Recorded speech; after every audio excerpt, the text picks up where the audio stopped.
I still remember the night clearly when my phone buzzed with a message from a colleague who happened to be at a downtown hotel. He casually mentioned seeing my wife, Sarah, walking into the lobby with another man. At first, I brushed it off, thinking maybe it was a work thing, but curiosity and unease gnawed at me.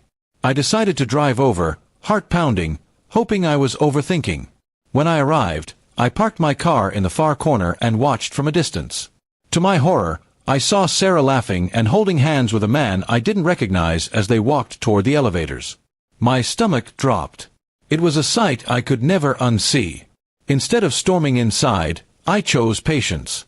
I snapped a few photos as proof, my hands shaking but my mind already planning. That night, I didn't confront her.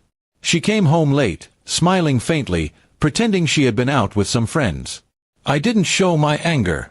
Instead, I kissed her on the forehead and acted like nothing was wrong. If she wanted to play games, then I would play smarter. Revenge, I decided, was going to be quiet, calculated, and unforgettable. Over the next few days, I started gathering more evidence. I went through her texts and emails, all pointing to the same man, a wealthy client she had been meeting for weeks. She thought she was clever, but she didn't realize I had already hacked into her cloud storage and tracked everything. The betrayal cut deep, but it also fueled my resolve. Sarah always prided herself on being respected in our social circle. Reputation was her crown jewel. That became the weapon I chose.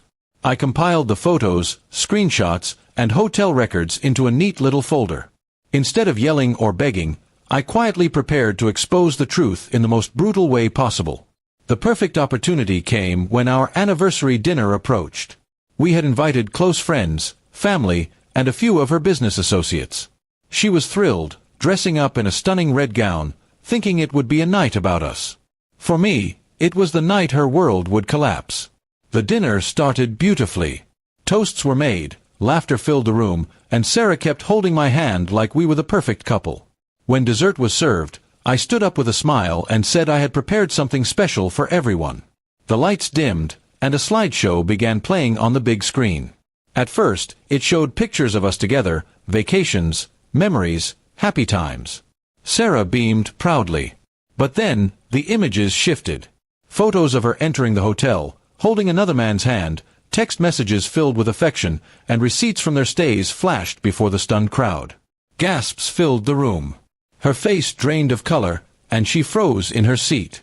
People turned to her, whispering, shocked. Her business associates looked disgusted, and even her closest friends couldn't hide their judgment. My parents stared in silence, and her parents buried their faces in their hands. Sarah tried to stammer out excuses, but the evidence was too overwhelming. The room that once praised her now drowned in shame directed at her. I ended the slideshow with a calm voice. This is the woman I trusted, the woman I loved.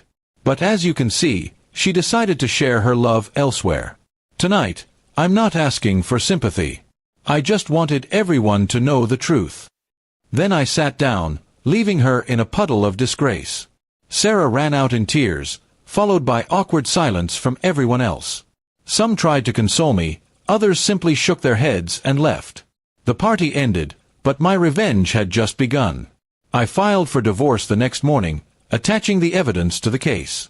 The law was on my side, and so was public opinion. In court, the evidence shattered her claims of innocence. She lost the house, half of her assets, and most painfully, her reputation.